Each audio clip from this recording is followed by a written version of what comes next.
这家人真可怜呐，夫妻俩在山路上遇到车祸，丈夫当场死亡。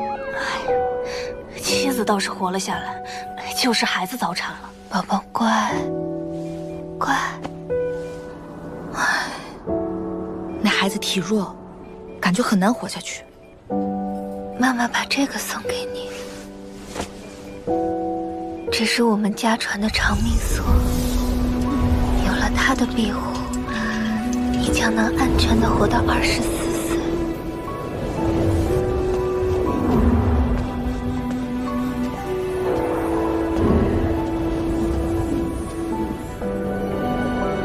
长命锁只能庇护一人，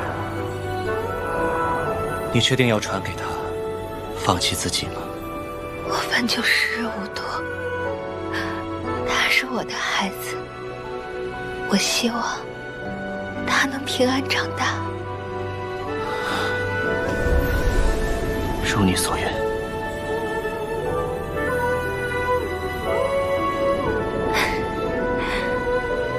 谢谢。好，待会儿记得核查一下702病人的各项指标是否正常，然后把结果送到我办公室。哎，苏北路，你怎么还在这儿呢？主任喊你跟刀呢。好，马上来。702病房的不要忘了啊。哎，放心吧，苏医生。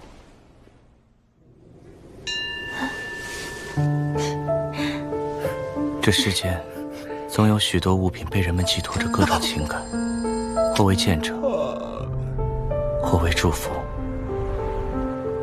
或为期望。他们历经沧桑，见证古今，却不会说话，亦无人倾听他们的故事，无声沉溺在这热闹喧嚣的现代都市里，等待有缘人的相遇。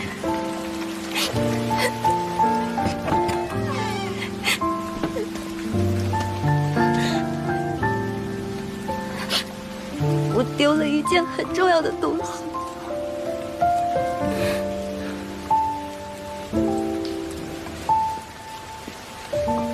欢迎光临，雅舍。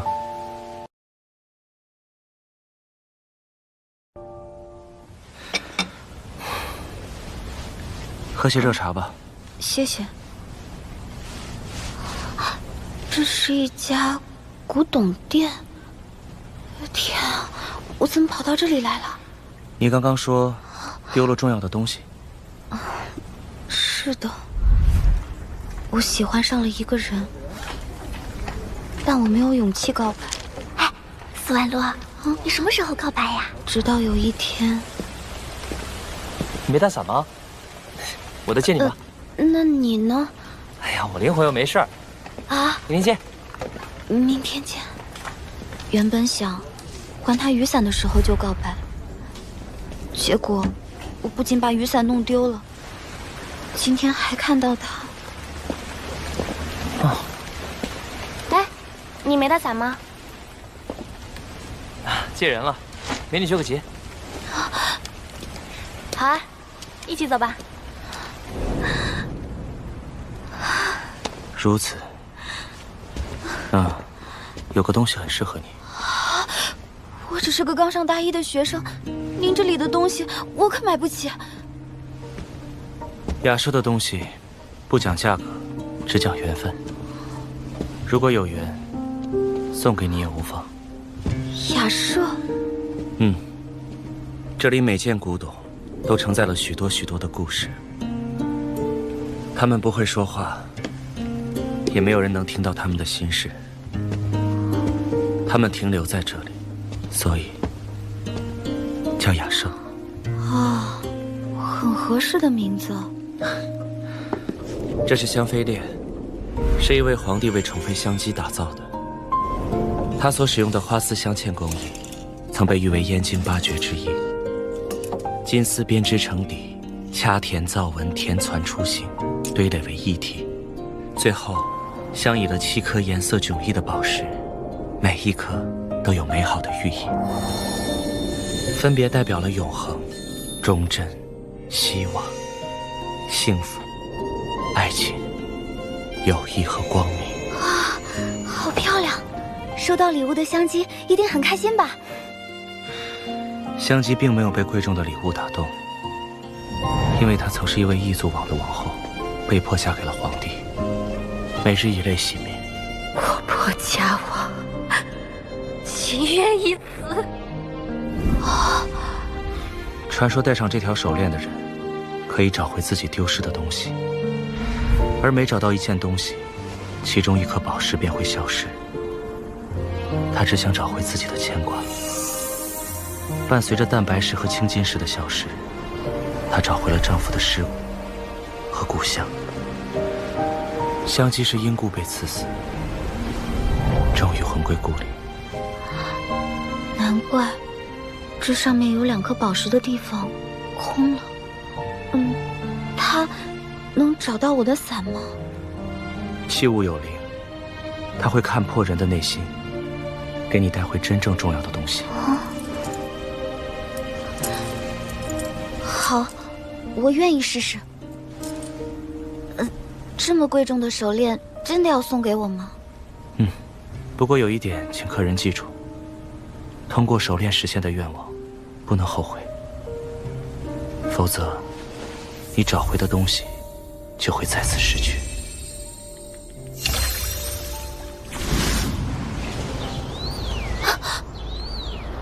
我不会是在做梦吧？好吵！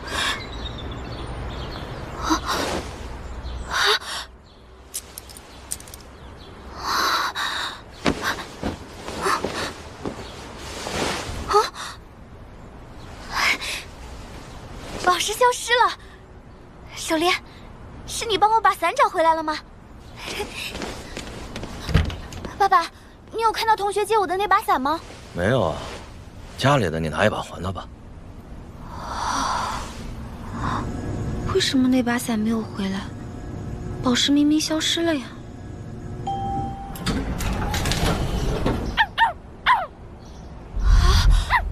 可乐，可乐，我是你的家人啊！婉婉，咱们家不能养狗，让我试试吧，我保证能照顾好它。可乐不见了，肯定是回自己的家了啊！可乐，真的是你！爸妈，可乐回来了。有魔力的手链，真的假的？嘘。我觉得这手链真的有魔力。我昨天戴上的时候还有5颗宝石，现在你看只剩4颗了。宝石刚刚消失，走得有2年的可乐就出现了。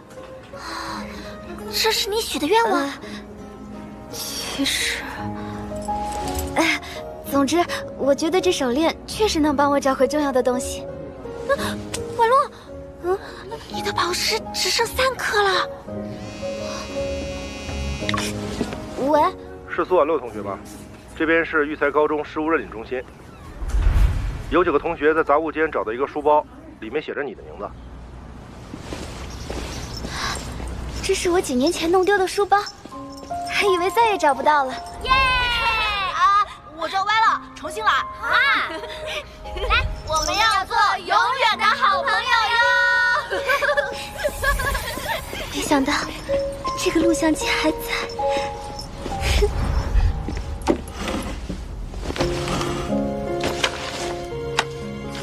我心中真正重要的东西，当然还有你们。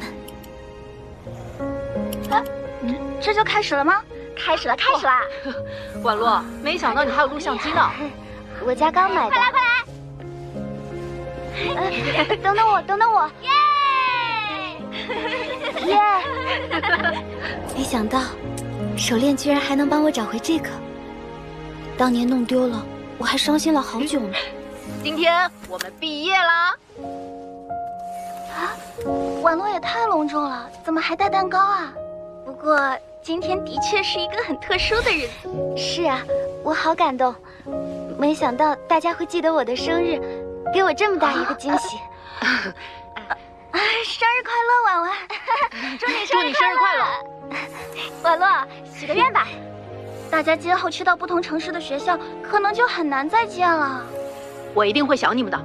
反正我的联系方式一定不会变，我们会是永远的好朋友。对不起，我去下洗手间。我希望能永远和大家做朋友。喂，今天是苏婉洛的生日，你们居然不告诉我。我们俩也不知道呀，刚才差点穿帮。哎，他那么傻，应该没发现吧？喂，我还没问你，今天把他带过来干什么？我看他太可怜了，而且，这不是看他还有 DV 机吗？哎，怎么办？嘘。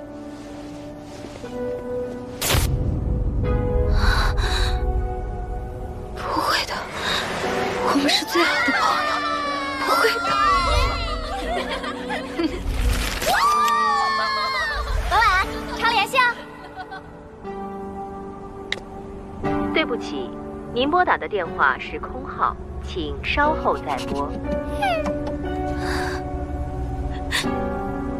为什么？哎呦，苏妈妈，你们家物管处理交一下啊！啊，婉婉，婉婉，把钱包给妈妈拿一下。哦，好。可乐，怎么回事？你家有狗啊？啊，你，哎呀，我们小区是不可以养宠物的。我不是2年前就跟你们说过。可乐，快回来！可乐，可乐，可乐，可乐，可乐，哪里都找不到，为什么？如果没有发生这些就好了。最好的朋友是假的，心爱的可乐又丢了，找回来又有什么用？哎呦，前面那条街压死了一条狗啊！哦，那小白狗好惨。你这就是流浪狗！你别碰它！你别碰它！不要！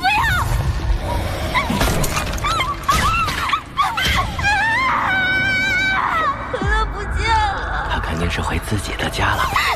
不，你们骗我！肯定是回自己家了。当初就是你们遗弃了他。可乐，我又弄丢了我的可乐，可乐。是你自己根本守不住。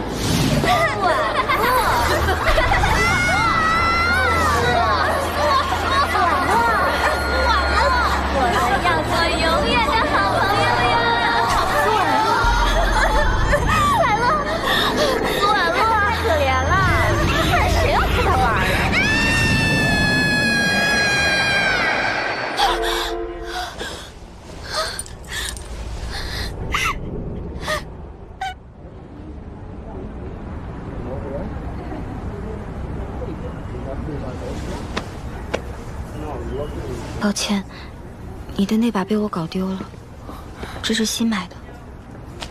文洛，这2天你看起来郁郁寡欢的，有什么事情吗？你有没有过一件东西，明明很重要，却宁愿它丢了？还是忘了刚刚那句话吧。小时候，我看上了一辆很帅的遥控车，花了全部的压岁钱才把它买了下来。我整天带着它玩，那种满足感，我一辈子都忘不了。可后来我才知道，那辆车其实很廉价，我花的钱够买3辆更高级的赛车了。朋友们都笑我蠢，这让我很羞耻。于是把那辆车藏了起来，恨不得它再也不要出现。当我再找到它的时候，我突然想起了刚买它时的快乐时光。我雪藏了陪伴我的小汽车，而去迎合耻笑我的人。我是不是很傻？我也。谢谢你。对了，我曾经答应自己，在还伞的时候要做一件事，给你。啊。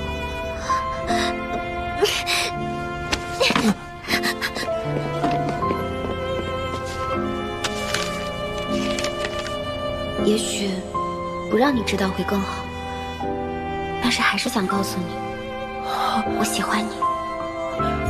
文洛，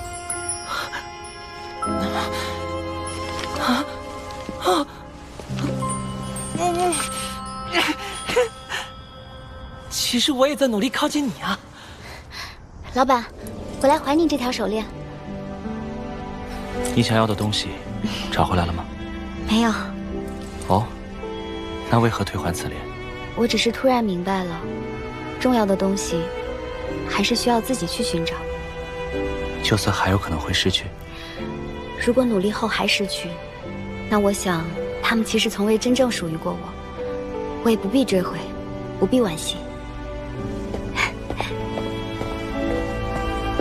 喂，你就这么让他走了？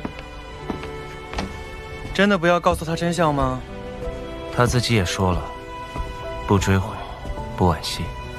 可是，你不是说他找了好多天吗？小狗好不容易脱离危险，不是要还回去的。今天急急忙忙把我叫来，我又不是兽医。他家里不让养，还给他一样得送人。他挺喜欢你的，要不你养着？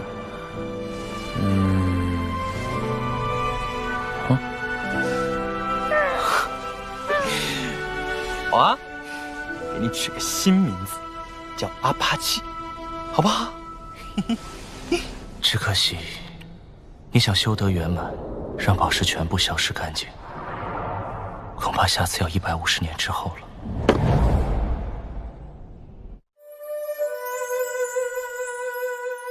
老板，香妃链可以租给我吗？你丢了什么重要的东西吗？唉，为何叹气？昨天值夜班，本来就不开心，结果一转头的功夫，东西还丢了，是很重要的东西。什么？我的夜宵。果然如此。那可是店里最后2屉鲜肉小笼包，我都不舍得吃。等我缓过神来，已经看到保洁阿姨把它丢进厨余垃圾了。香妃链寄托香姬一生所望，如今倒让你换了小笼包。对不起啊，香姬娘娘，我错了。不必自责，若是真正重要的东西，总会在不远的未来再相遇。也对。哎，不过话说回来，老板，你丢过什么重要的东西吗？曾经有过。那现在呢？现在正在追回。啊？我想我已经找到了。等一下，到底是什么呀？老板，你就告诉我嘛。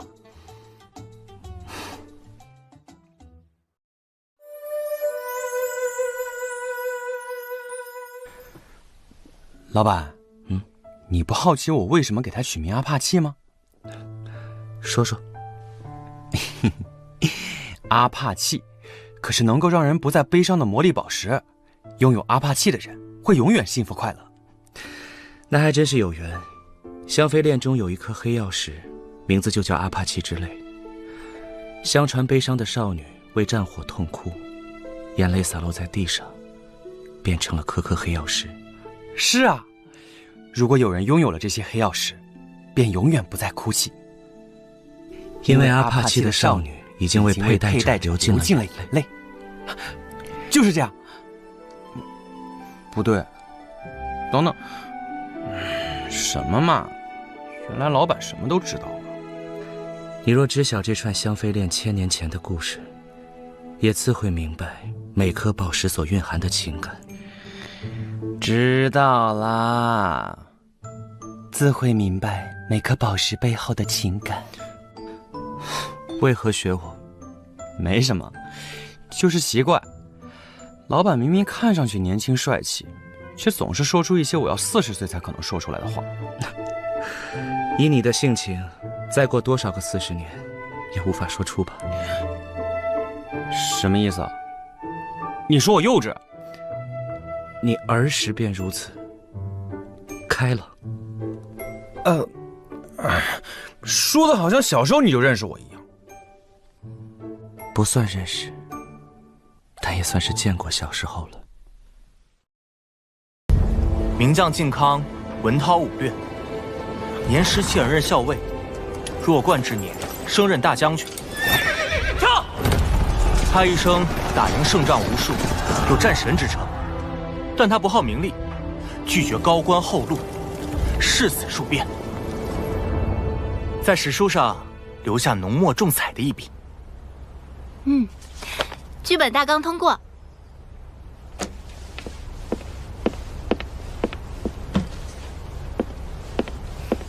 先前说好了，咱们盲抽选角，演出服自备，大家都没有异议吧？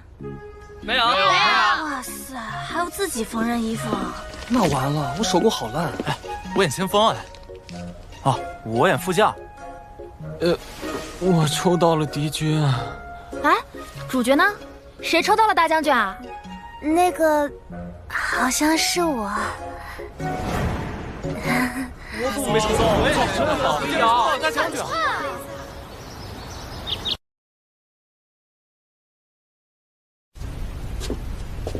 这面鱼纹铜镜是2000年前的旧物。以前，人们只能通过水中的倒影来梳妆，一直到合金技术出现，铜镜才正式面世。正面磨光，背面浇铸不同寓意的纹样。你手中镜子的背面，便是寓意吉祥如意的鲤鱼。老板，我想找的是关于古代将军的灵感。这确实是某位将军的随身之物，相信我，它能给你一些启发。那就借老板吉言。我需要付您多少租金？10块。您这样做生意会亏本的。要不我再送你2张票，2个月后我们舞台剧公演，你有兴趣可以来看看。却之不恭。我要提醒你一件事。古人相信镜子是一种媒介，声音能够通过它连接时空，所以晚上11点半以后慎言。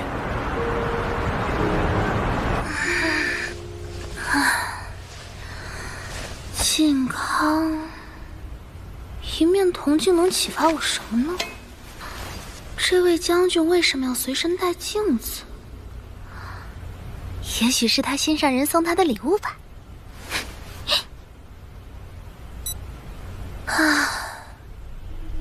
如果我能亲眼见到他就好了。靖康。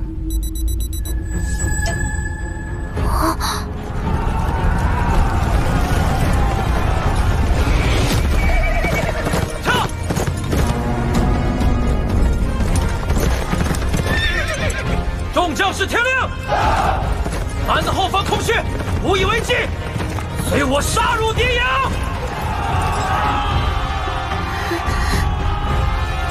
我靖康之名立誓，今日定要将他们杀个片甲不留。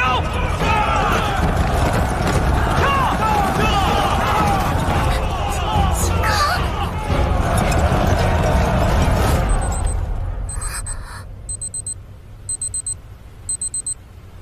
怎么回事啊？我只是一个古董商人，做的也是普通的古董营生。可是我看见的是真的吗？那是靖康哎！老物件有灵，如若他想要与你交流，这也是一种缘分。交流？如果你实在介意，可以选择归还镜子。不行，我还没看清他的服装呢。等我把演出服做好再归还。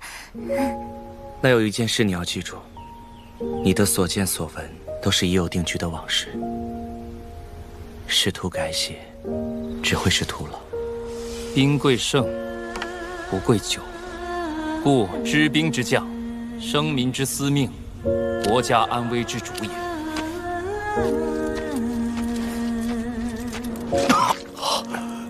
大人，我不碍事，先看其他人。他好酷啊！蛮子行事乖张，我军不可与其硬拼，要以技巧取胜。查了资料才知道，这时候的靖康才17岁。我17岁的时候，可恶！蛮子明面投降，又暗地偷袭，简直不知廉耻。要不是校尉大人神勇，我们差点全军覆没。兵者诡道，战场本就瞬息万变。今天大家都累了，早些休息吧。是，校尉大人。小将军，要好好养伤呀。哎，镜子里的女妖怪，你还准备看到什么时候？糟糕，我不小心把心里话说出来了。为何不敢露脸？难道你是死状凄惨的女鬼？你能看见我？我早就看见了。阿瑶，这么晚了，该睡觉了。马上就睡了。你叫阿瑶是吧？看着也不像女鬼，为何要一直躲躲藏藏？还是说，你身在仙界，不好与凡人来往？太平年代对常年征战的将军来说，也的确是仙界了吧？可惜当下我军身陷囹圄，不能与你畅谈。不知待风波平息后，我是否还能再见到你？当然可以。一言为定。就这样，我拥有了一个2000年前的网友。每天我都会通过余文静跟他聊天，但是我发现我们之间有时间差。小将军，你终于出现了，每次都让我等上1个月。啊！可是我每天都在陪你聊天啊。啊？原来是天上一天，地上一月吗？这段时间，我重新认识了靖康。蛮人虽然勇猛，但在我面前也不堪一击。是，你是最厉害的战神。他不像史书说的那么稳重，话很多。为什么你总叫我将军？我现在只是个校尉呢。这个不管了，反正你以后肯定会成为一个大将军的。怎么了？你在缝我的衣服？是公演的衣服。公演是什么？我能看吗？他似乎也对我没有什么防备。哎，对，我们到时候就这样。好，你想知道如何鼓舞士气？也罢，那我就跟你说几句吧。驻军。等等，我记下来。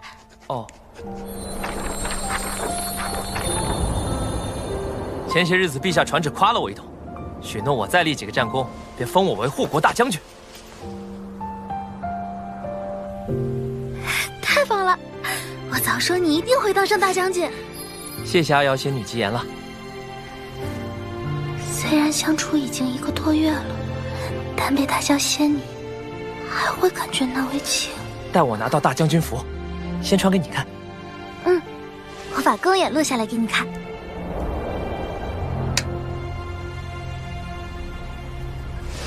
诸军随我镇守边疆数载，吞沙饮血，百战不殆。此番大获全胜，功在3军将士。尽饮此酒，吾等立誓，愿抛头颅，洒热血，戍边守关。怎么了？是不是我加词加的不对啊？改的太好了，就这么来。哎，哪来的灵感啊？运气好，遇到了一位知识渊博的导师。这样啊？哎，那要不要邀请他来看公演？不是，他不太方便。是啊，我们之间相隔了2000年。阿瑶，圣上召我入京听风，我很快就能兑现承诺了。说不准还会把公主许配给你呢。若是如此，我便禀告陛下，我已心有所属。只是不知道我的新上人何时可以见我。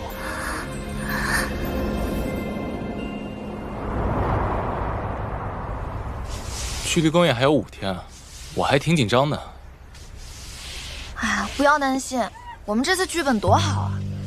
唉，就是结局太惨，靖康刚当上大将军就遇袭战死了。哎，何以瑶，你这么早就走啊？怎么会这么快？我以为我们之间还会有时间。靖康神勇无匹，驻守边疆7年，立下战功无数。今赐封护国大将军，赏铠甲。10万蛮子领兵来袭，他率军反扑，不料误中埋伏，战死沙场。怎么会？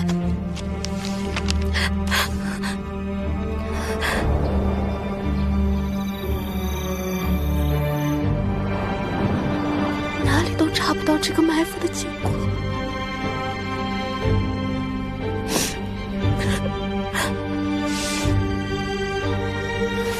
他还那么年轻，还有没实现的理想和抱负。我如果把未来告诉他，结局会不会？你的所见所闻，都是已有定局的往事，试图改写，只会是徒劳。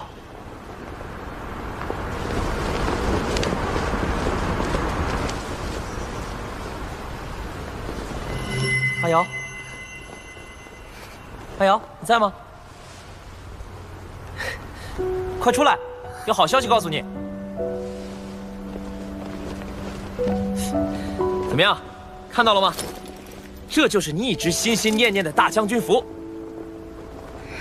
很帅气。啊？你今天怎么这么安静啊？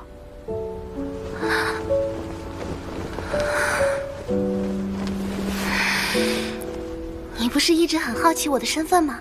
哟，突然想告诉我了。其实我是住在镜子里的神明，有预知未来的能力。你看，我之前就说过你会当将军来着。我算到你，明日之战必定败亡。你干嘛突然咒我？不是咒你，是真的。我真的可以预知未来。我给你看，测测结果。不信你看。我说的都是真的。我相信你。你是活在将来的人吧？既然你相信我，那明天蛮人压境，不战便要降，此战避无可避。况且，为国为民战死沙场，是战士的荣誉。原来我真的什么都不能改变。看来下个月我就见不到你了。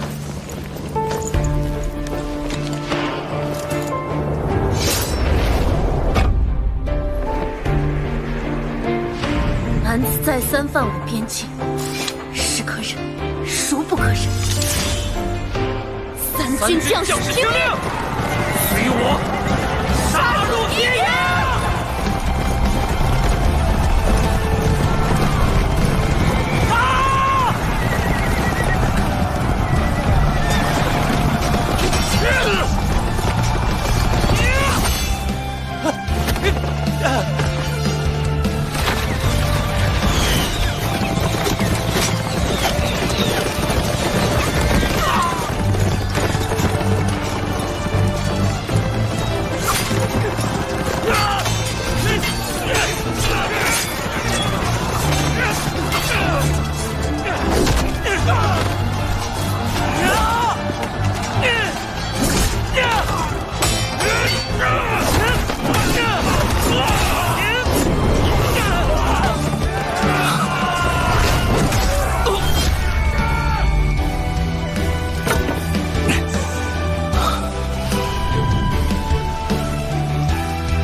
靖康一生打赢胜仗无数，有战神之称，但他不好名利，拒绝高官厚禄，誓死戍边。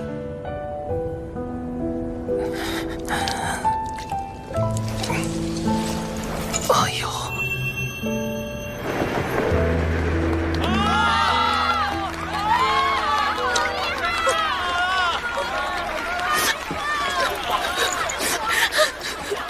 太感人了！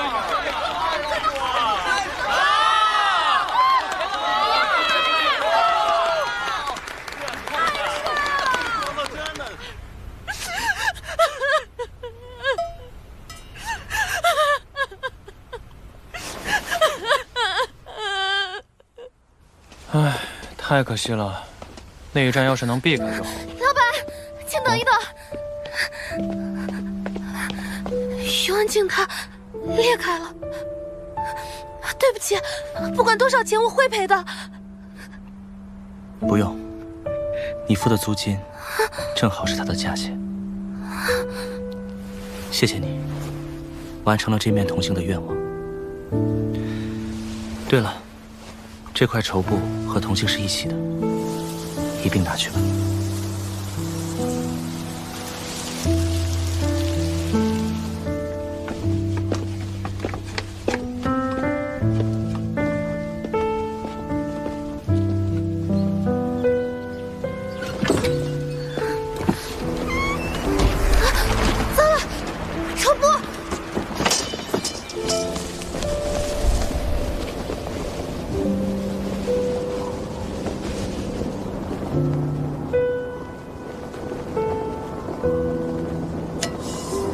阿瑶，下辈子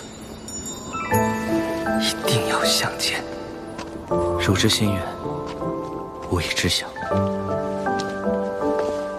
同学，这是你掉的吗？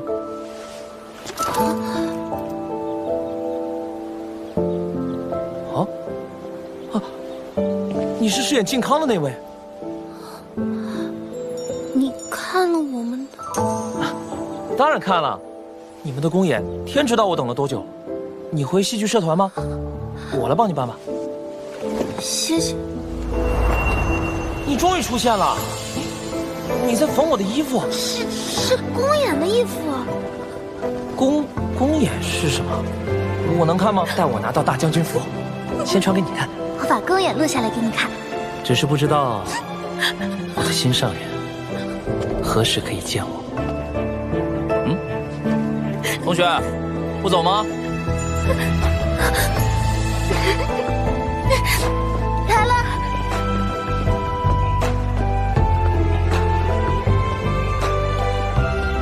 我说老板怎么突然要我出门看舞台剧啊？原来你还赞助了一面镜子。不是我赞助，是镜子选择了女孩。你就忽悠我吧。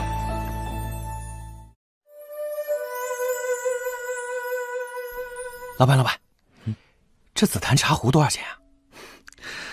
古物娇贵，若是用金钱来衡量价值，怕是许多人都望而却步了。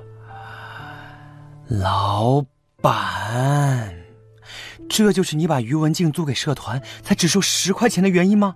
而且，这余文静都碎掉了，别人连出钱买来收藏都不愿意了吧？雅舍里的古董不看金钱，要看缘分。哦，我明白了。明白什么？老板，你是想把这个茶壶免费送给我，不要钱，对吧？倒也不是，我的意思是，不说钱，要说缘。那你说说，我和这个茶壶之间有多少缘？如果你诚心的话，2万元。告辞，有缘再见。快递，我最近没买什么东西啊。紫檀茶壶1盏，寄件地址雅舍，是那只紫檀茶壶？难道是老板？给医生，国庆假期将至，这盏紫檀茶壶就当做节日贺礼赠予你了。提前祝你节日快乐。友善提醒：周六单休，周日调休，别忘了周日补班来雅舍帮忙哦。啊！为什么要提醒我？哼，这周日我绝对不会再给你带小笼包了。啊！看来他收到礼物了。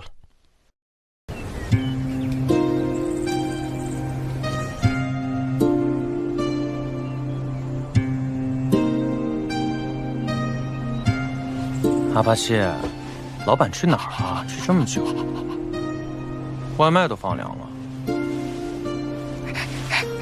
啊！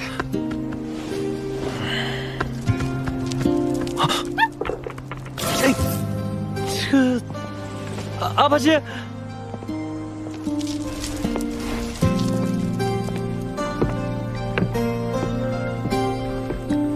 阿巴西。阿帕契，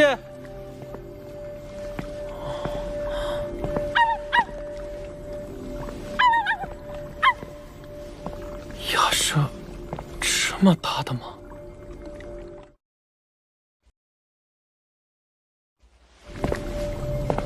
阿帕契，阿帕，阿帕契，你在里面吗？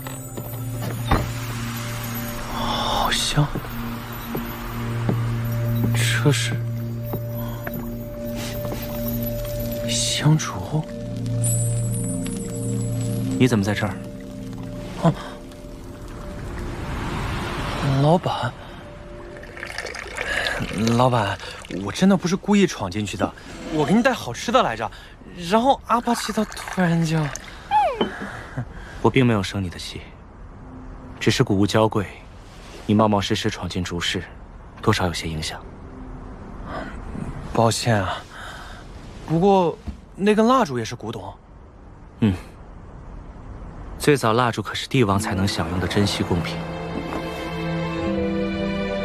常见以蜂巢、白蜡虫，还有动物油脂为原料。而我那一支，据说是深海人鱼之膏所制的，可燃烧1000年不灭。1000年，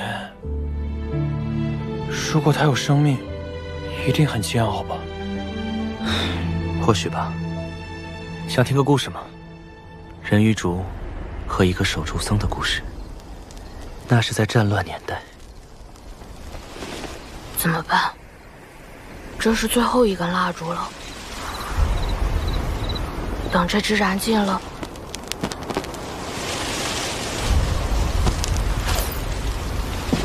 明天该怎么办呢？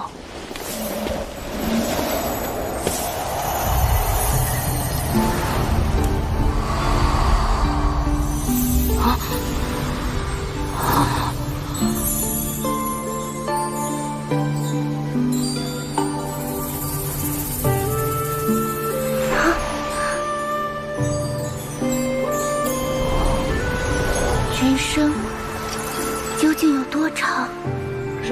人生，或许就在几10年之间。嗯，就是你把我叫醒的吗？叫醒？女施主，你是那根香烛？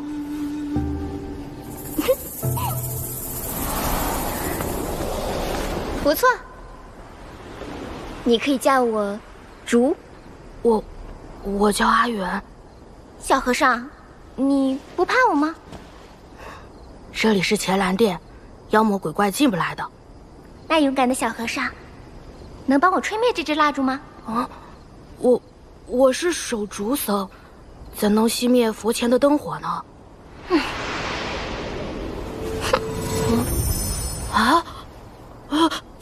不见了！我刚刚是在做梦吗？若以色见我，以应声求我，是人行邪道，落下弟子！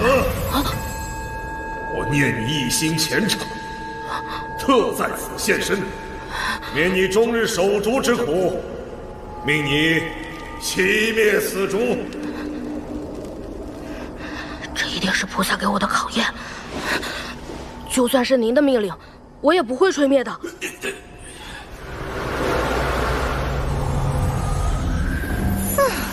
还真是个死脑筋。啊，女施主，原来不是做梦啊！都说了，我的名字叫竹。你们出家人慈悲为怀，行行好，帮我把蜡烛吹灭吧。只要你把这蜡烛吹灭，你想要什么都可以。你不是蜡烛吗？为什么要我吹灭你？不告诉你。哼，木鱼脑袋。啊，师兄，你守了一夜，快吃些东西吧。师兄，来了。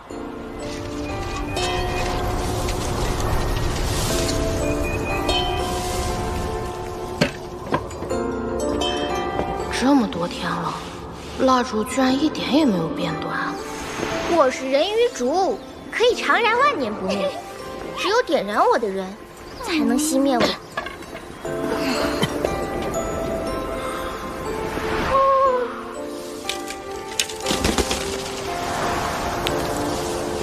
每天重复这样一模一样的生活，有什么意义啊？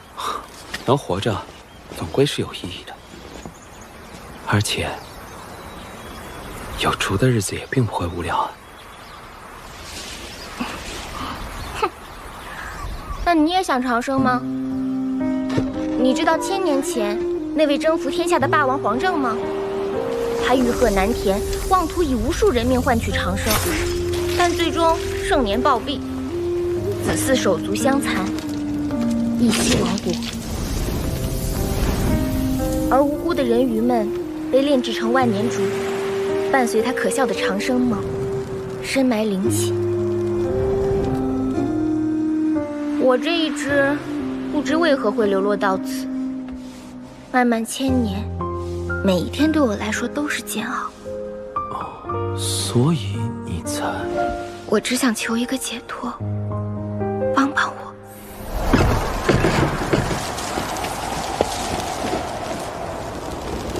我是守烛僧，让殿内的香火不灭是我的责任。但是，我可以替你想想办法。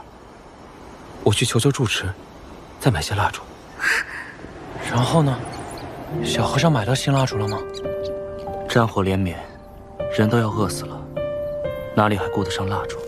你放心，我会继续想办法的。不要紧，我可以等。反正再长也不过几十年，陪你走完也未尝不可。谢谢。小和尚，人生有多长？或许在饮食之间。就这样，寺里的日子不好过，很多人都参军去了，只有小和尚日复一日守在神像前。人们都说他的虔诚，让佛前的香烛从未燃尽。事情传开，小和尚成了远近闻名的高僧，可小和尚在乎的只有眼前那根烛。后来，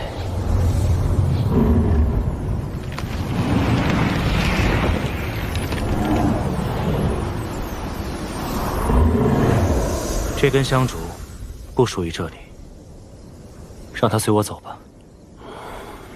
任何条件，我都可以答应你。施主，铁兰寺的香烛不卖。也罢，要是有一天你改变主意，可以在心里唤我，我自会来取。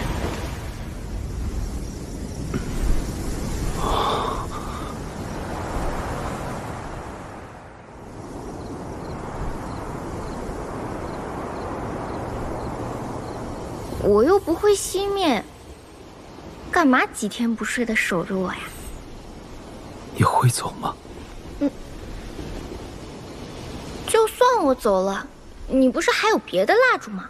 不一样，不一样。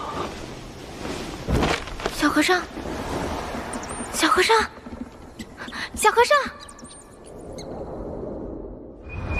不好了，不好了，蜡烛被老鼠咬了！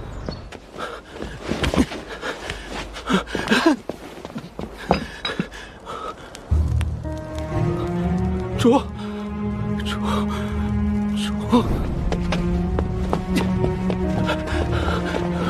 啊！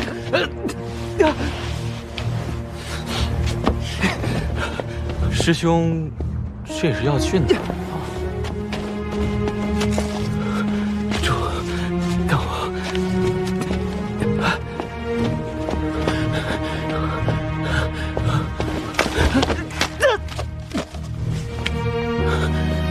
你一定会没事的。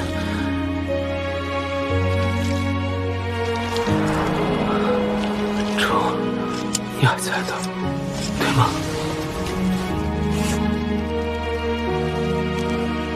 是我不好，我没有保护好你。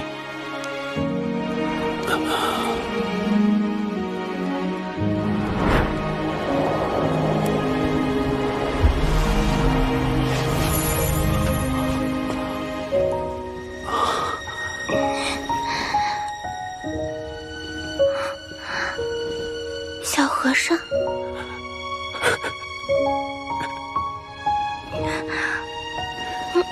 看看，你把我的衣服弄成什么样子了？说，你要怎么赔我？傻子，他为什么会在意我能否醒过来？小和尚，如果我说我可以实现你任何愿望，你会想要什么？金钱，或是权力？只要你想。我甚至可以让你当这天下的皇帝，你只要如何？只要按我说的做，就能坐拥天下。我不想当皇帝，守着寺庙和主，这样很好。小和尚，你要是不想当这皇帝，你那在外面偷听的师弟，可就要坐享其成了。若他能用你说的方法终结乱世，也是百姓之福。这话倒也像你，希望他如你所愿，能让这傻子过上太平日子也好。我有些累了，要去睡会儿。你要是想找我，就喊我的名字，我听到一定出来。说好的陪你几十年，我绝不食言。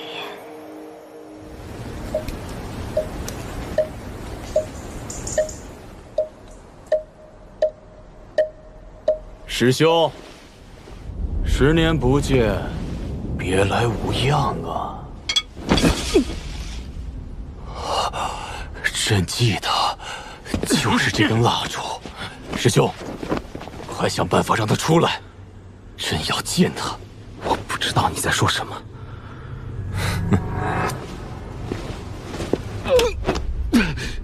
把全寺上下一干人等全部羁押。你一日不应，便杀一人。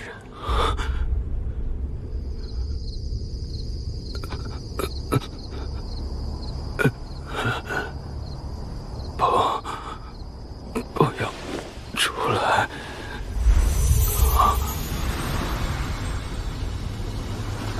笨蛋，为什么不叫我出来？何必受这皮肉之苦？还要把我的师弟们救出来。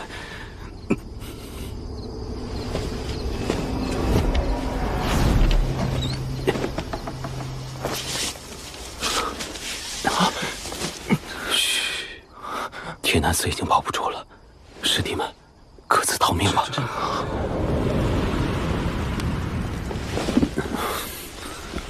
我们也该走了。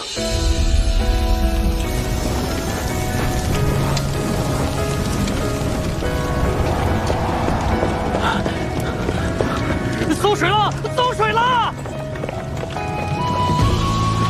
陛下，不好，那些和尚都跑了！给我追！那支蜡烛必须拿到！是。小和尚跑了，快找！今夜深，心一沉，残月说遇到我，你后悔吗？后悔什么？后悔遇到我，会吗？放箭！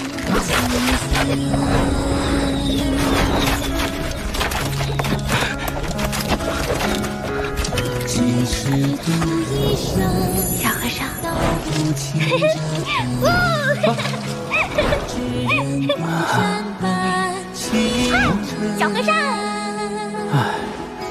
小和尚，小和尚，小和尚，小和尚，小和尚。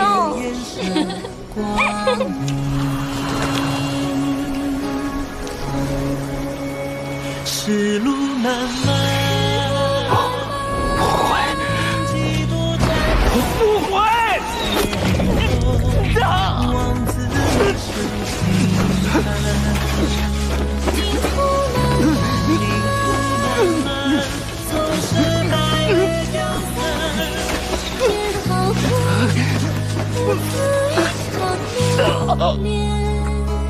小和尚，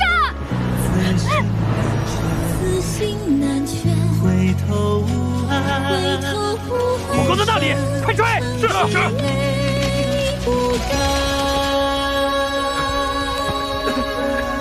小和尚，你受伤了。观自在菩萨，须神多日，我劳命多时，召见我运气空。快点！把我吹灭吧，不然他们迟早会循着火光找到你。小和尚，傻子，快吹灭吧！等他们追上来，你会死的。小和尚，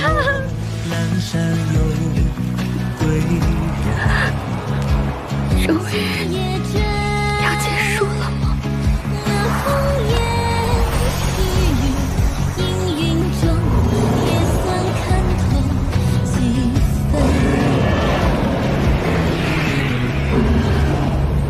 是路漫漫，看来你还是改变主意了，请你照顾好他。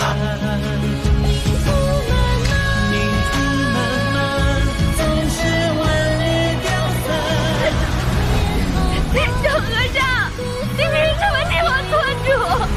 小和尚，哎呀！哎呀！人生究竟有多长，就在你我之间。这不是一个很好的结局。是啊，但也足够让主面对漫漫长生了。有一段令人怀念的时光，一个值得回忆的人，也就没那么痛苦了。古董如此，人亦如此。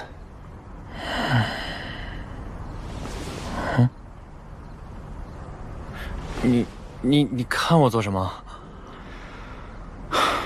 说好的给我带的外卖，这，不知不觉就，那还是外面吃吧。你请。你要去哪家？太贵的我可请不起啊。八宝斋的香酥鸭，很久没吃了。啊，那家，我半个月的工资啊！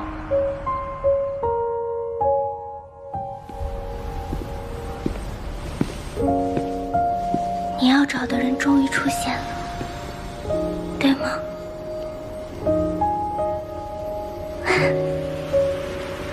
真好，你等到想见的人。老板，你说，人生究竟有多长？若是有难忘的记忆，再长也熬得下去。老板，老板，怎么了？人生究竟有多长？老板，醒醒！好了，收拾收拾，准备闭店吧。什么嘛！原来老板也会对听了很久的故事有所感触啊！你不是说故事的结局并不美好吗？怎么越发念念不忘了？我是觉得，与想要守护的人生死离别，孑然一身的等待，实在是太遗憾了。老板，你一定知道后面发生了什么？猪有等到小和尚吗？能在尘世间等到一场重逢，本就是幸甚至哉之事。怎么还不走？在等什么？等你闭店啊！等你和我一起去吃夜宵。走，今晚我请客。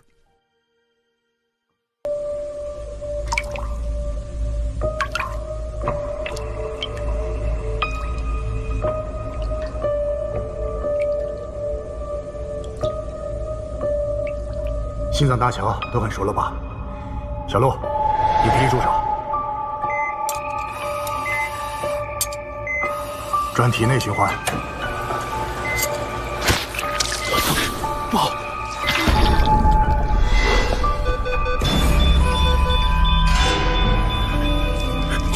小梅洛，愣着做什么？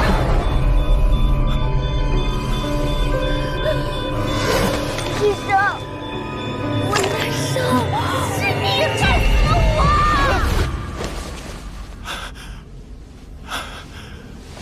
又是这个吗？31号患者，请到2号诊室就诊。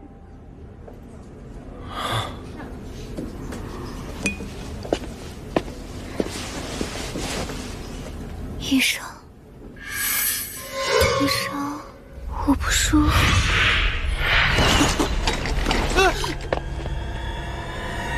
医生，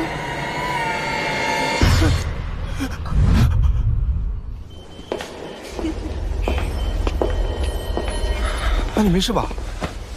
啊，那个人不是出院了吗？怎么又来了？他的各项数值明明都很正常，到底是哪里出了问题？我查不出来。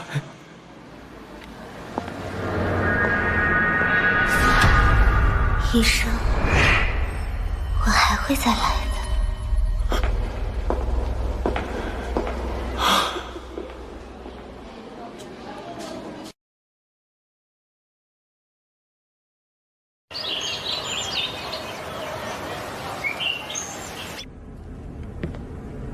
老板，我给你带了好吃的。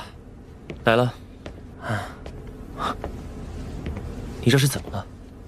脸色差成这样。啊，没什么呀，我就是有点。你怎么了？喂，醒醒！医生，医生！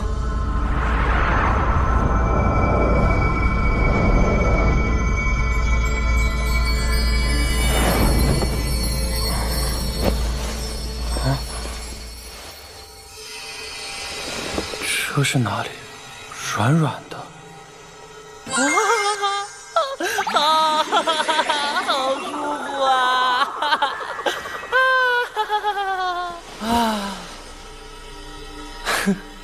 好久没这么放松过了，是阳光的味道。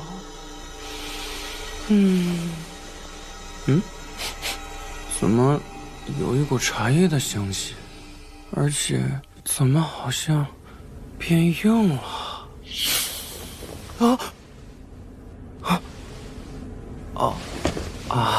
我居然睡着了。最近很累吗？就是有点睡不着觉，老做噩梦。多久了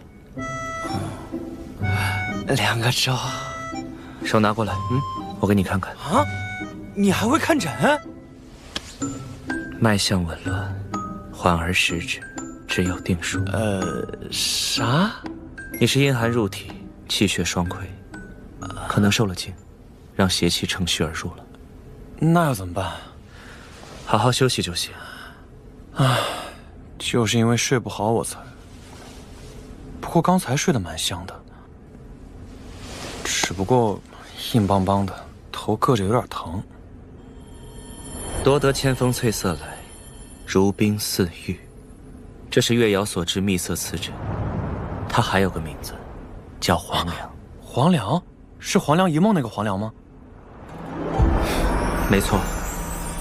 相传有个书生向道士哀叹生活穷困，道士便取出这玉瓷枕，让书生安睡。在梦中，他高中娶亲，加官进爵，但很快又遭人陷害，荣华富贵转瞬即逝。书生醒来，发现一切不过是黄粱一梦。这个故事我也听过，我可不想像那个书生一样，在梦里过一辈子。那都不会，只是记住一件事，不要睡回笼觉，不然美梦变噩梦，噩梦将成真。老板，你又吓我。这个玉枕可以使人做好梦，你拿去吧。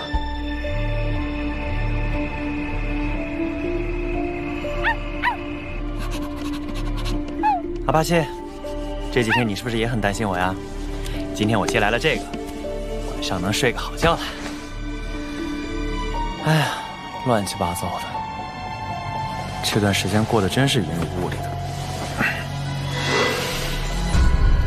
小陆，这次手术你还是不跟吗？我最近状态不好，先调整一下。行吧，给你1个月时间。做医生心理素质可不能太差。上次的事儿只是手术中的一个意外插曲，最后手术也成功了。不要随随便便把不属于你的错误怪到自己头上。我们是医生，不是神。可当时我反应该再快一点。如果因为我而导致什么发生的话，那我……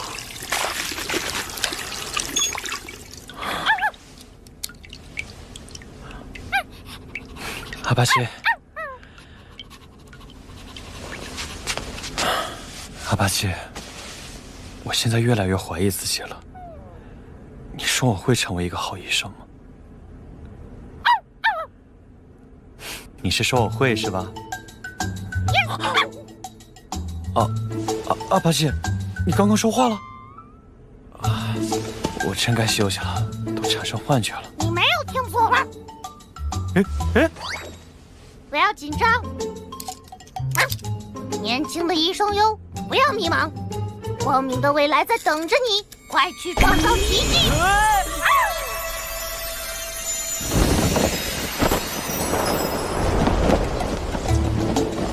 欧阳名医苏北路先生。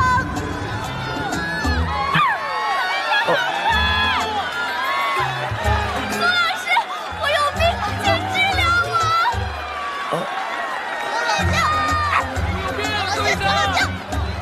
什么呀这是？哦，大家别急，别慌，一个一个来，大家不要急，不要伤到苏医生。大家听我说，大家请在我这里挂号。纯哥，医生，您坐这儿。太夸张了吧？医生，您有什么需要吗？在这里，什么愿望都可以实现哦。无论你是想吃小笼包、煎饺，还是麻辣烫，哇，还是想要豪车、豪宅，走上人生巅峰，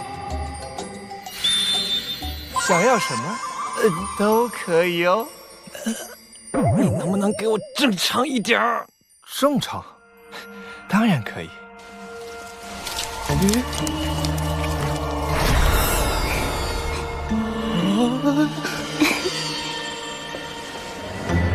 医生，谢谢你的努力，我再也没出现过什么病头，我已经痊愈了。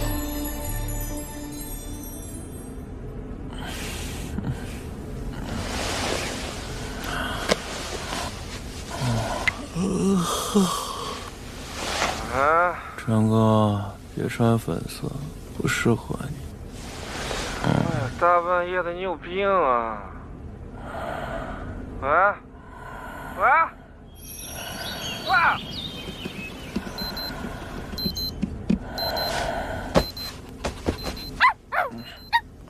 阿巴西，早啊！还以为睡了很久呢，居然才6点钟。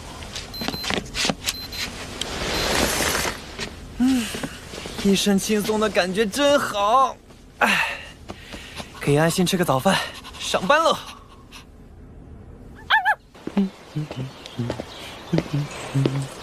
道歉！你撞的我，你道歉，我东西都被你撞倒了。那谁让你乱摆的？哎，你这人不讲理啊！哎，小伙子，你来给我评评理。对，小伙子，你讲道理，你一看就讲道理，你来评评理。我东西都被他打烂了，他是不是应该道歉嘛？哟，不是他家，我凭什么道歉？哎，你看看，抱歉，我赶时间。一定要讲清楚，赔钱，不赔。哎呀，下雨了！哎，人真讨厌，怎么下这么大呀？哎，怎么办？最近医院心脏手术这么多，人手不够啊。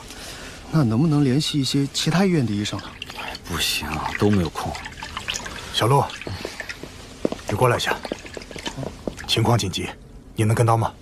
师哥，江湖救急啊！本来安排纯哥的，但他被调走了。小陆，能行吗？我感觉今天状态很好。主任，让我试试吧。小陆，还是你第一助手，准备缝合。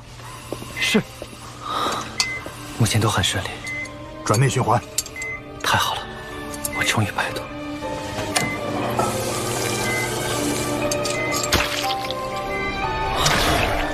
不好，有破裂！愣着做什么？抽吸！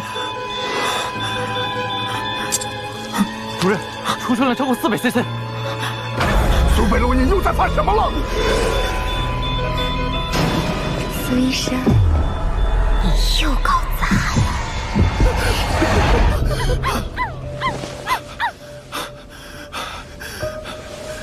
有什么？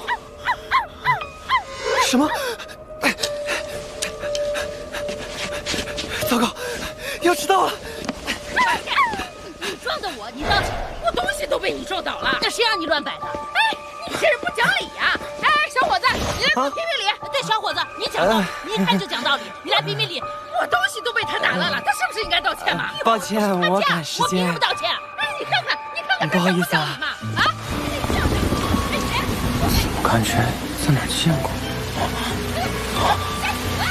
下雨了。只是记住一件事，不要睡回笼觉，不然美梦变噩梦。噩梦家成真。苏北路，苏北路，苏北路。主任，小陆，你有在听我说什么吗？患者情况比较危急，他一会儿做心脏搭桥手术，你还是做第一助手。今天发生的事情，在梦里都发生过，那会不会也和梦里一样，手术出意外？大家还一无所觉地做着准备。如果我不参加，是不是就能避免？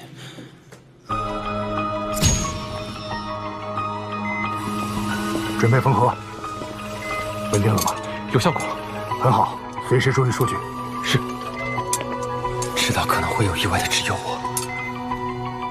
冷静，现在可是绝对的现实。认真回想一下那个时刻，到底是哪里出现的问题？如果不能避免意外发生，那换个角度想，我也等于提前预知了未来。停止人工心肺，内循环准备。是，主任，等一下，我想再检查一遍。可以了，停止人工心肺，转内循环。怎么办？还是阻止不了吗？不好，有破裂，不要慌，抽吸。主任，储存量超过400 cc。冷静，你可以做到的。苏北路，我知道了，在这里。先止住了。干得好，小陆。缝合处写处。是。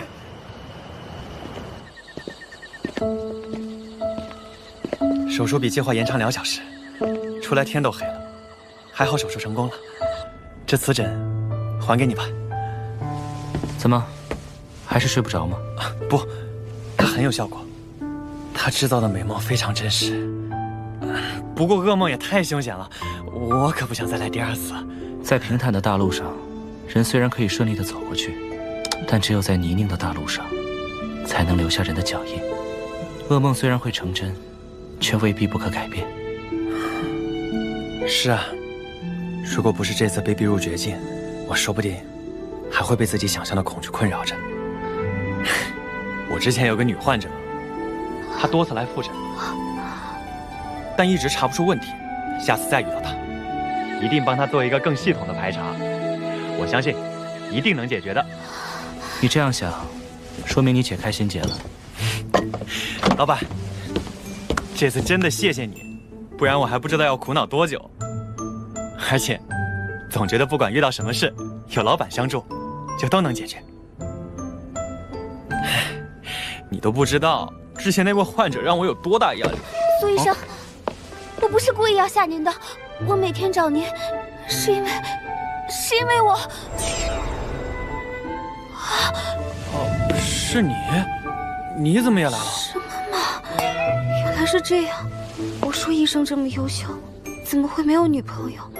原来，怪不得每天晚上都往这家店跑。以后我不会再来打扰你了。医生，再见。什么意思呀？没头没尾的。他对你有好感，所以才天天找你检查身体，你都没感觉到吗？啊，有这回事儿？我只对他的病历有印象。真可怜。啊？啥意思啊？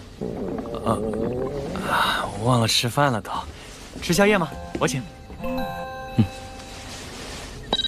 小陆，你在哪儿？快回医院！刚才步行街路口发生车祸，有2位患者，情况危急。吃不成了，快去吧。抱歉了，走了，下次请你啊。黄良，看来这次也很成功，不光救了一个人的命，还把那家伙给点醒了。今后，他定能成为一个很好的医生。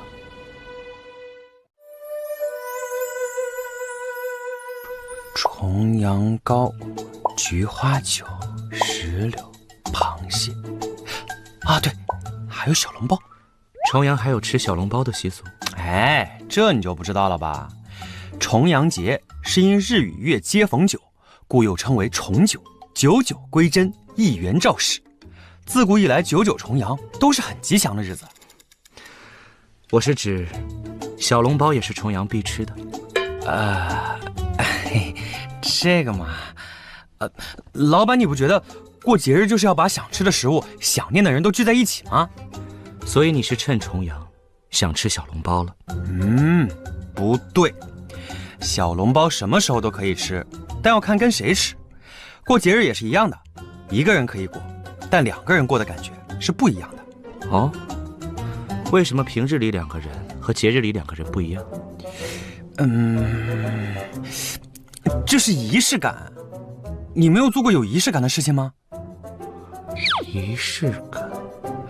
对啊，每个节日去做不同的布置，但如果都是和同一个人的话，就是很有仪式感的事情。你的意思是，在仪式感下的小笼包会更好吃啊？嘿嘿嘿，这都被你看出来了，不愧是老板。哎，你听说了吗？前些天附近的居民报警，说附近有好大的爆炸声。这派出所过来一看，是几个盗墓贼炸墓坑，还把自己炸伤了。哎，快看，发现这么大的墓葬群，我们有的忙了。啊，慢点，慢点，慢点，小心。棺盖放在那边就可以了。啊，这是。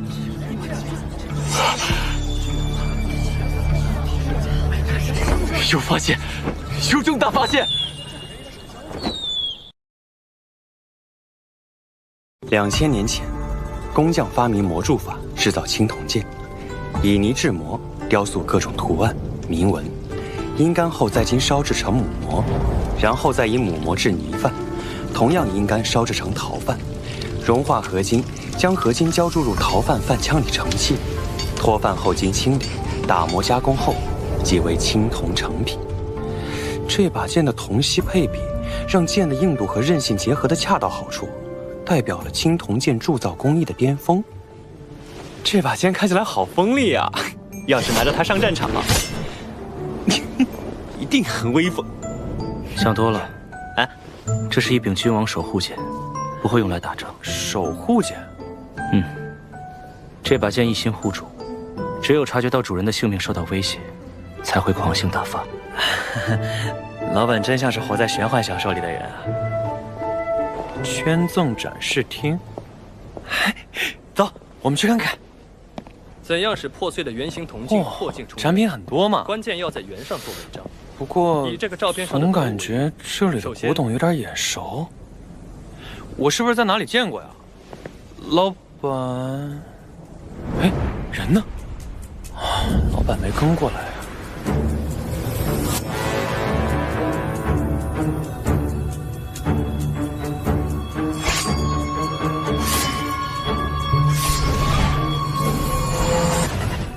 老板，你怎么还在这儿看大王剑啊？尊敬的游客，因设备维修，世博今日提前先生，不好意思啊，开放时间另行通知。已预约参观的门要闭馆了，将自动取消。那我们走吧。由此给您带来的不便，敬请谅解。哎，老板，你今天怎么突然穿了外套？还用了什么香水？怪好闻的。闭馆之后再通知馆内工作人员。哎，老板，等等我，和我说说呗，什么牌子的香水啊？哎，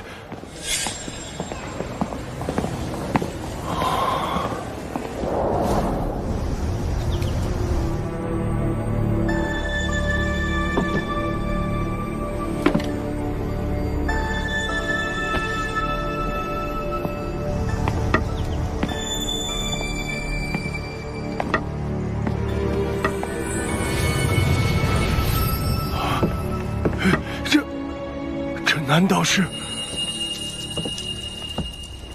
欢迎光临雅舍。贵客是想要什么古董吗？年轻人，你是这里的老板？嗯。不介意的话，坐下喝一杯。为什么要给古董店取名雅舍呀？古物不能说话，他们都承载了千百年的故事，无人倾听，因此取名雅舍。啊！这句话我在很久以前听一位对古董颇有研究的前辈说过，他叫罗生，不知道他是你什么人啊？是家父。难怪。哎，冒昧问一句，令尊现在在哪儿啊？他行踪不定。上次联系还是在埃及，能不能尽快联系到他？我有急事要找他。您不妨先说说，是什么急事？也好，这事儿啊，还得从40年前说起。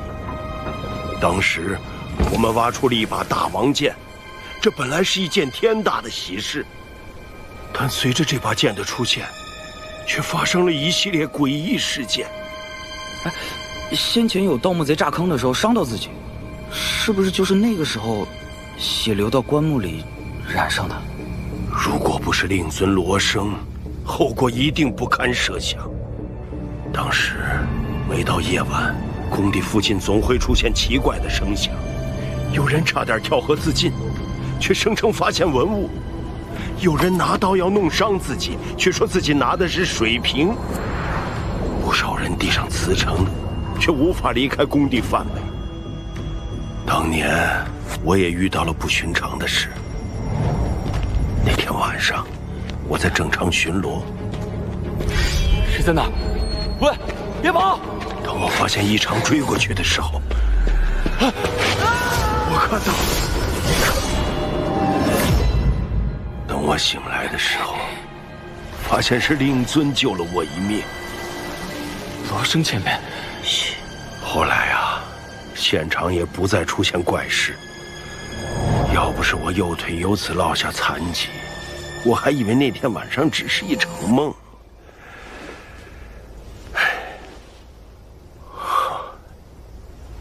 你和令尊长得真的好像啊！他是我们考古队的顾问。原来罗生前辈是做古董营生，怪不得对古代这么了解。不知道前辈的店叫什么名字？雅舍。这个名字倒是很别致，是有什么含义吗？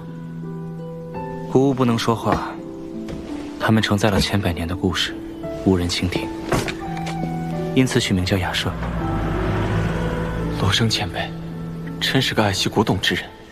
前辈，文物报刊载了我们这次发现的文物。全国各地的考古专家鉴定，青铜剑就是2000年前的大王剑。这把剑的现世，着实补充了我们在青铜剑方面的空白，现在可谓是举国欢腾。先别高兴太早，剑气属凶，是危险的物件，必须用特殊的方式保管，而且千万不能见血。我辜负了前辈的信任，让大王剑再次遭遇了意外。昨天晚上，大王剑外出巡展回来，工作人员放回去的时候，差点把大王剑摔到地上。我虽然接住了剑，但是也被割伤，让大王剑染上了血。我很担心，不知道这一次是否会跟40年前一样发生什么事故。不必担心，这件事不难解决。令尊是不是跟你说过什么？今晚入夜之后，你让人不要靠近大王剑展厅。哦，我已经提前通知过了。那好，你也安心回去，等明天再去查看就行。哦，你是说我？我来解决。哎，那一切都仰仗你了。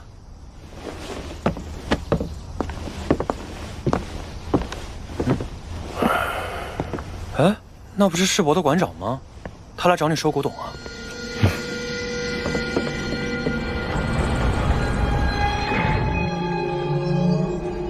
老李，今天晚上不用巡视大王剑展厅，早点回家去吧。啊！设备还没修好啊？是啊，不过今晚过后，也许就好了。哎，好嘞，馆长您早点休息。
若不是你如此珍贵，我也想天天与你相处。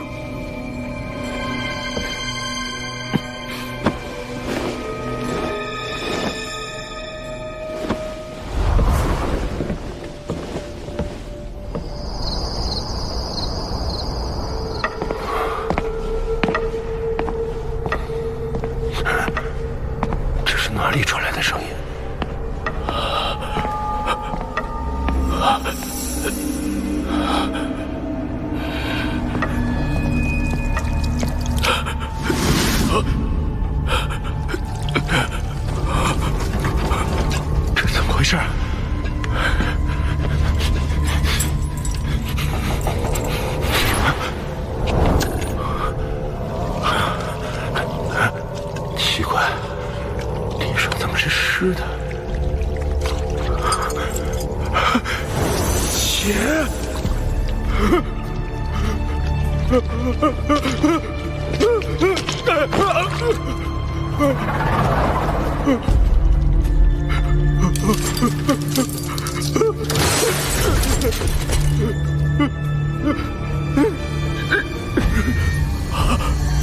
什么声音？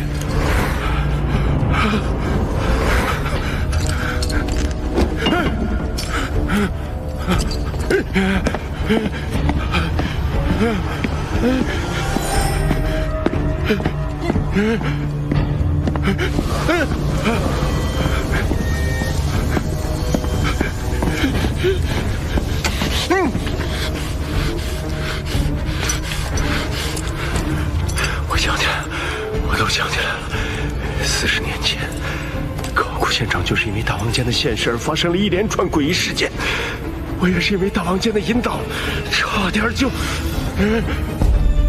我怎么拿着大王剑？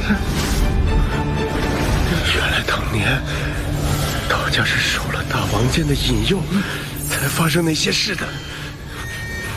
难道我注定要死在大王剑下？不是让你安心等着吗？怎么还是这么不听人劝呢？罗生前辈，是你吗？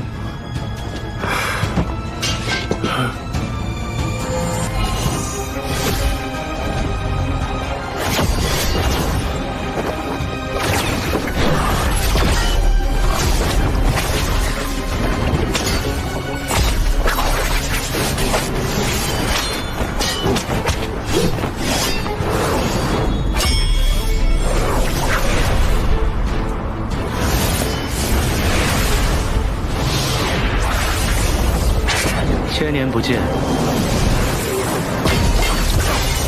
你认不得我了吗，树老？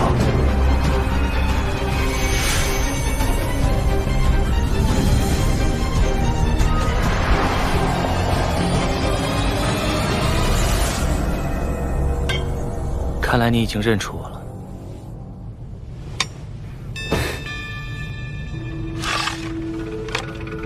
现在还未到归鞘的时刻。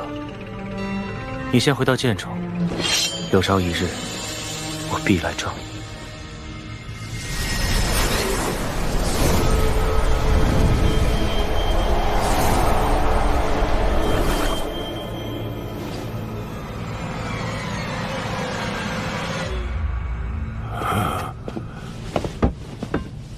乐生前辈，你又救了我一次。明日醒来后，你会忘记一切。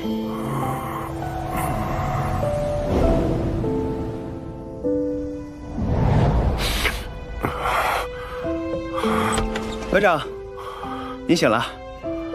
保安大叔说，大王剑展厅的设备已经修好了，今天已经正常展出了。大王剑，啊！哎，馆长，馆长，您的拐杖。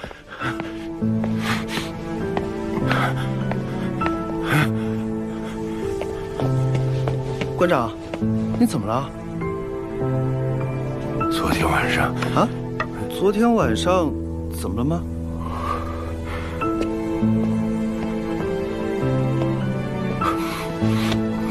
没什么，总感觉我好像忘记了什么。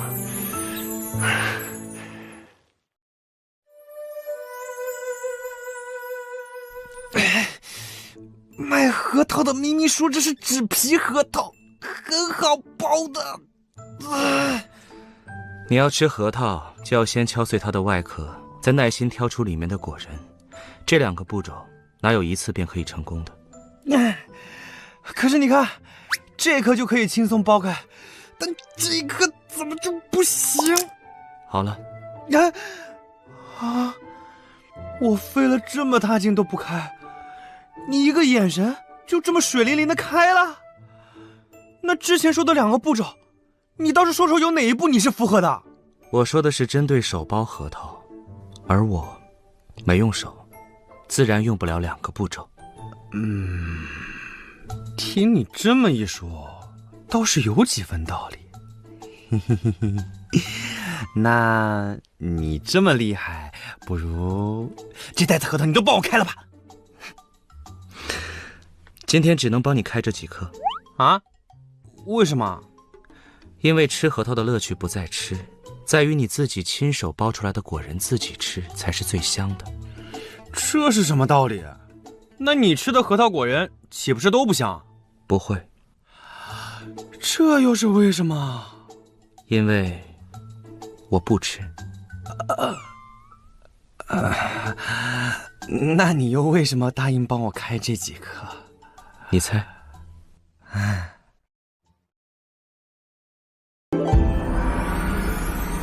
万寿听令，请诸族相助，血会伏诛。今吾以扶桑神木作尔等安居之所，从此万族生息，永世太平。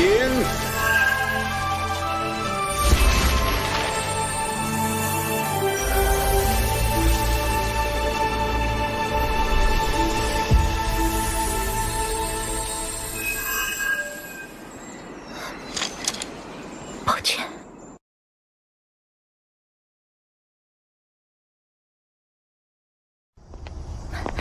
老板，这个您收吗？这是我昨天搬家在旧箱子里找到的，好像是外婆那一代传下来的东西。这些竹简，你多少钱肯卖？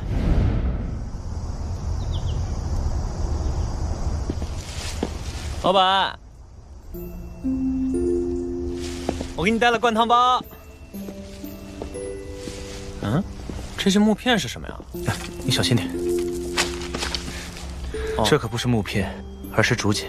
啊，这也是古董，上面的字儿都还能看清楚呢。在纸张发明前，古人会削制一些狭长的竹片来记录信息。竹简经过脱水处理后，雕刻在上面的文字，甚至能保存1000年。你听过万生录吗？没有。上古时期，舜帝为保护人族，将天下神兽封进一卷竹简，这就是那万生录出版。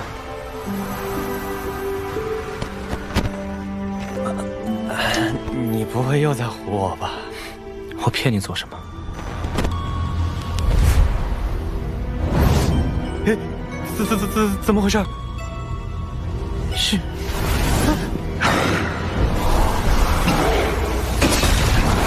天哪，哪来的怪物？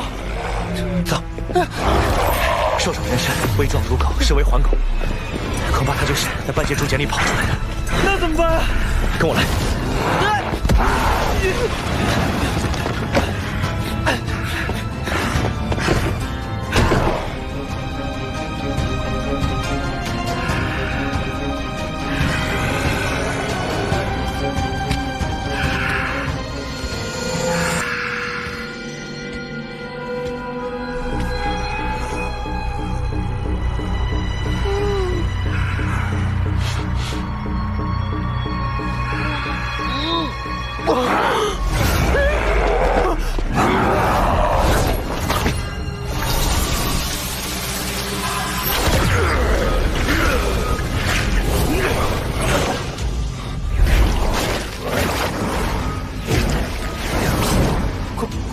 怪物不见了，他逃走了。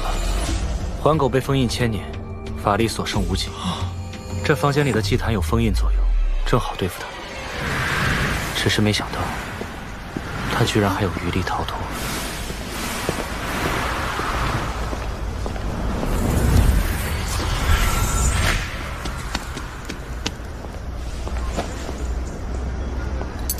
没想到那个书简居然这么值钱啊！这么多钱怎么不直接转账啊？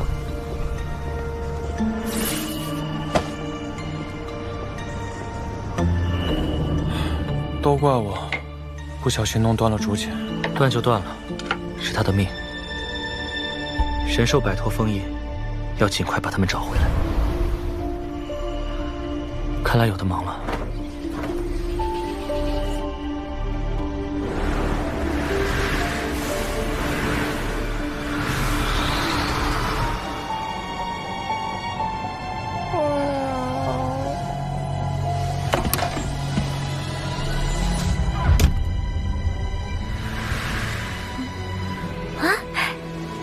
醒啦，还没是巫女，你这个骗子，居然还有脸出现！当初说什么只要接受封印，你就会来陪本大爷，可等了这么多年，你人呢？还以为你受伤了呢，居然这么精神。不过臭臭的可不行，你乖乖在这里等我一下哦。这究竟是什么地方？我什么都不要。我只求留在。这盒子能说话？手撒开！我最讨厌你这样的舔狗了。舔狗？什么舔狗？人间真是越来越陌生了。路上到处是钢铁怪物，野生物种也异常凶猛，还有这些。这又是什么法器？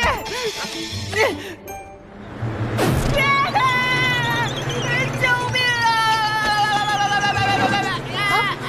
你怎么跑这儿来了？人间变得好可怕。乖啦，不要摔！好啦，你乖，一会儿就好了啊。这女人真的是当初那个巫女吗？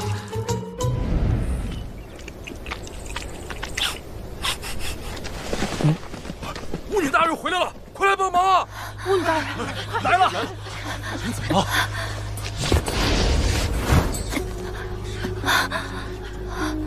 这味道是血会伤了你。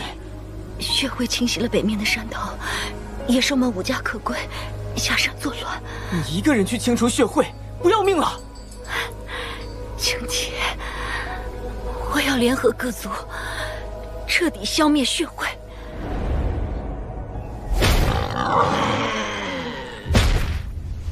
哼，你这畜生力气还挺大。巫女大人，这边，那头野猪把咱们的地全毁了。就是他，你看。谢谢你，穷奇，没你帮忙，今年冬天大家就难熬了。哼，这片森林可是本大爷的领地，其中野兽撒野。穷奇，你真的不考虑来村子和大家一起住吗？不了，本大爷和你们这些弱小的人类合不来。穷奇，哎，你别过来啊！狡诈的巫女，你从以前就喜欢骗人。江江，可爱吧？绝对不是同一个人。以后，你就叫小白吧。什么？不能忍了，本大爷要离开这里。对了，我还准备了别的。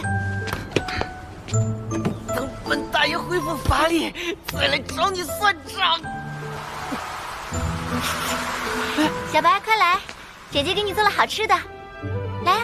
什么吃的？别急，别急。可怜的小白，很久没有吃东西了吧？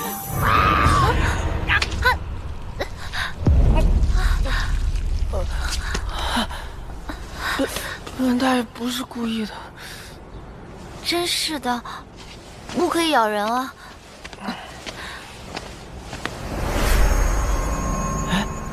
本大爷的法力好像恢复了一点。小白，姐姐要出门买东西，你乖乖看家哦。要不，先留在这儿。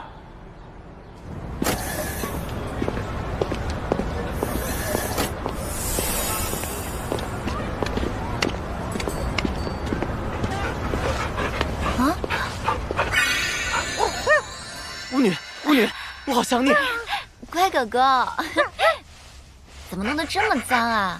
这些年，我一直在等你。好了好了，看你高兴的。冲啊，是第一号！蠢狗，臭狗，敢来本大爷的地盘！笑话，巫女的领地，不可以打架！臭狗，滚出去！不，该滚的是你！打架！大黑，安静！大黑。大黑，累死我了。小白，你也是，要和大黑好好相处，知道吗？小白，小白是巫女给你取的名字吗？小白，笑什么笑？她根本不是巫女。胡说，她就是巫女，我证明给你看。巫女，你还记得吗？这是你当初送我的耳环，我一直戴着。刚才我就奇怪，这是你前主人留下的吗？看到了吧，他根本什么都不知道。巫女骗了我们。老板，你怎么知道三青鸟在梧桐树上？三青鸟乃凤凰前身，凤栖梧桐，它自然在这里。这么乖巧的小鸟也要封印吗？要不我来养它吧。三青娇生惯养，你就是想养，它也不一定同意。也罢，但是三青，你得帮我一个忙。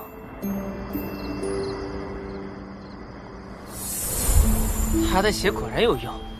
傻狗，该你了。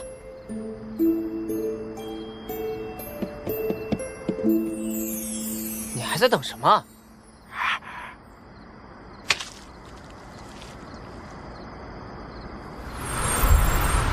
行了，走吧。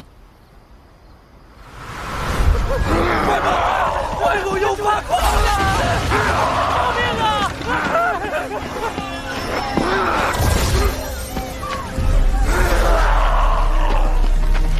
你就是环狗。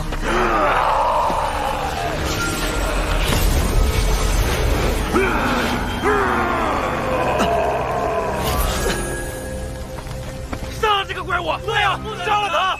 大家冷静，他不是怪物，只是无法控制自己的力量。环狗，我们的村庄正在受到威胁，你愿意把你的力量借给我们吗？我可以帮你。喂，别磨蹭了。是三清，他让我们去找一个叫老板的人。我不喜欢那个人，他想封印我们。那可不行，我们好不容易才自由。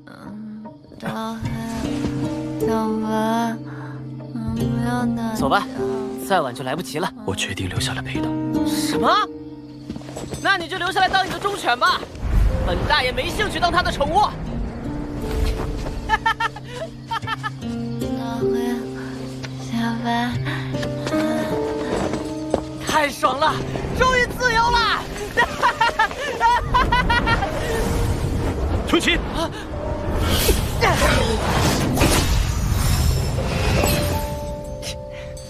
搞什么鬼？干嘛拦我？和我回去吧。我们一起留下来陪巫女吧。你有毛病啊！你要陪她拉着我干嘛？我现在终于知道什么叫舔狗了。你不仅舔，还要带上我。穷奇，你独自一个人又能去哪里呢？留下来吧。穷奇，环狗，终于找到你了。是那个要封印我们的家伙。哼，别怕，我们现在恢复了法力。你们肯定认识这个吧？顺帝的玉玺。既然认得，就该知道它的威力。跟我回去吧。回去？你是说再次封印我们吗？当年人间被血会侵袭，众生不得安宁。为了恢复秩序，人类与神兽合力消灭了血会。然而血会消失后，神兽受其戾气影响，与人类的冲突越来越多。舜帝为人间不再陷入战争，以伏羲印压制神兽戾气，将他们封入万生路。万生路内虽不如人间逍遥自在，但总好过再来一场大战。舜帝大人说，他会为你们开辟一个安居之处，只有人和神兽隔绝，悲剧才不会再次发生。要委屈你了，穷奇。没事儿，本大爷到哪儿都一样。而且你不是说过，伤好了就回来陪我吗？这一别也不知道是多久，抱歉。说什么安居之处？那个时候他就在骗我。你们人类真是撒谎成性！大黑，小白，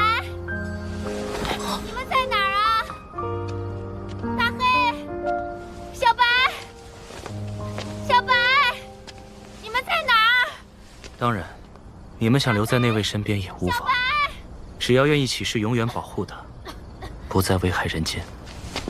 我愿意。我被困在万生路1000年，都是因为太信任他。你是不是忘记了？比起你们神兽，人类是很脆弱的。也许所谓的欺骗都是不得已。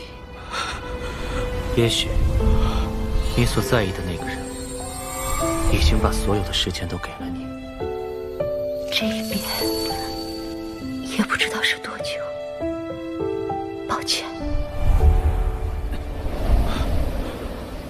不要再纠结于过去了。小白，与其再被束缚1000年，大黑，不如我。你们在哪儿啊？大黑，大黑，你跑哪儿去了？小白呢？你看见小白了吗？别担心，我们一起去找他。比起永远，当下更重要。小白，路边发现个可怜的小家伙，是你丢的小猫吗？小白，小白，你吓死我了！以后不可以再乱跑了。谢谢你啊，老板。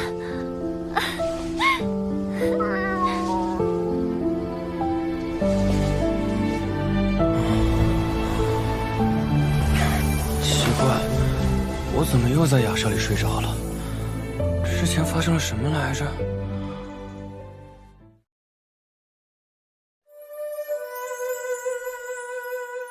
哎，老板，我们一起玩个游戏怎么样？不好，反正咱们在这等着也是等着，不如咱们来玩逛3元。怎么玩？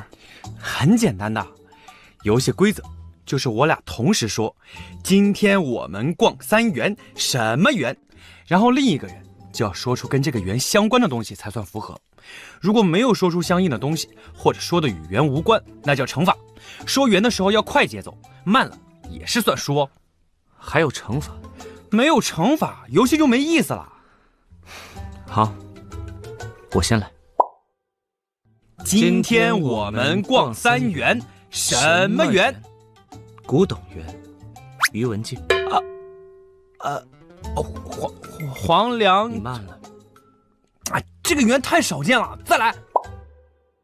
今天我们逛3元，什么园？万生路园，雄奇。环。你又慢了。哪有？都说自己熟悉的领域这样的，这一点也不大众。我需要反应时间。你说过的，慢了也算输。行，那你要惩罚我什么？罚你好好睡一觉。啊？这也算惩罚？喂，老板，